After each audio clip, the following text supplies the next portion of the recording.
Feminism and the family. So feminism, when we look at it, is a macro theory. It's large scale. It's a structural theory, so it focuses on how individuals are shaped by society.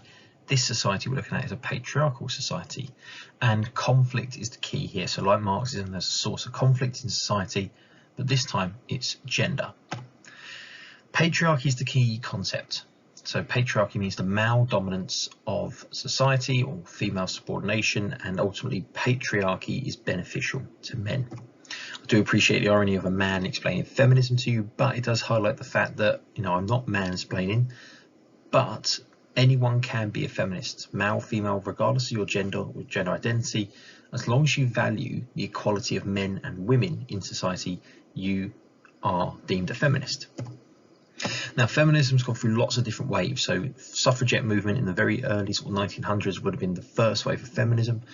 The second wave of feminism took hold in the 60s and 70s, and we are currently in our fourth wave of feminism, which we're sort of referring to as the hashtag movement, so the Me Too campaign being a kind of big element of that. Now, feminism sees traditional nuclear families as a tool to support the needs of patriarchy, to maintain women's role and oppression, and to reinforce and continue subordination, control and oppression of women. So very similar to Marxism, you just changed the word patriarchy to capitalism and women to class or working class. But ultimately the family maintains social control, it reproduces this inequality and reinforces oppression of women.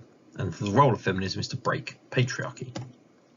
Now, there are four branches of feminism, so four different avenues feminism take. They're not all the same, they're not what we'd call homogenous, so they're all different. So the first we have radical feminism.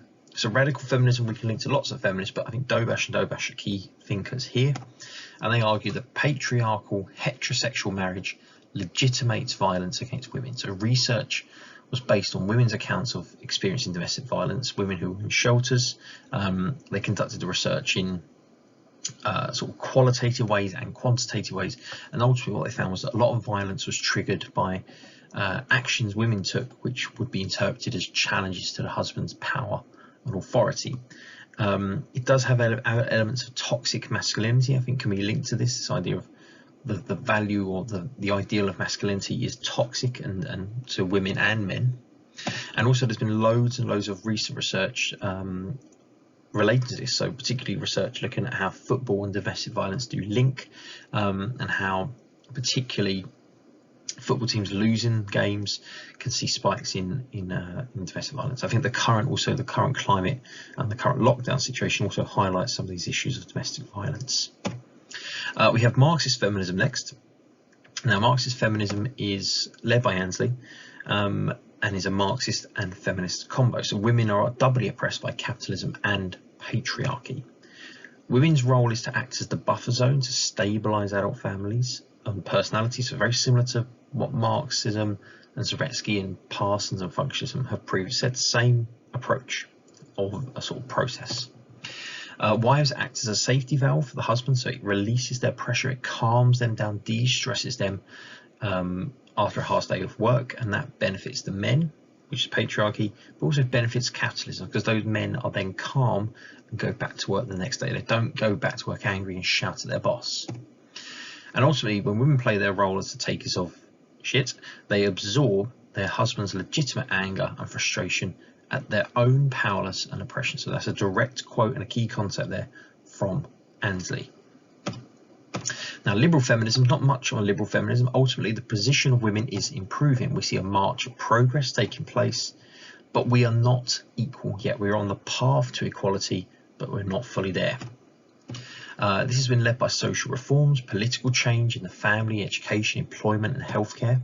Women are entering employment, which is changing the family structures. So we've seen an increase in dual learner families, and there's lots of links to other topics like DDOL, changing family patterns and social policy. And last but not least, we have difference feminism. Now, difference feminism can be interpreted in two different ways. So either women all experience patriarchy differently, or it can be seen as men and women are different and we should not be striving for equality between the two.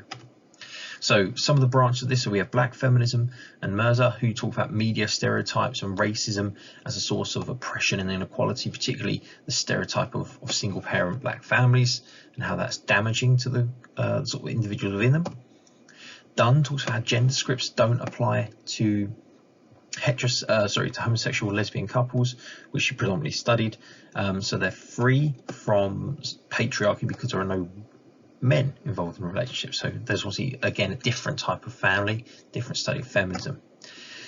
We have intersectionality, which is the idea of class, gender, ethnicity are all important factors. So we can't just focus on gender, we need to think about social class and ethnicity and how that affects experiences of family life.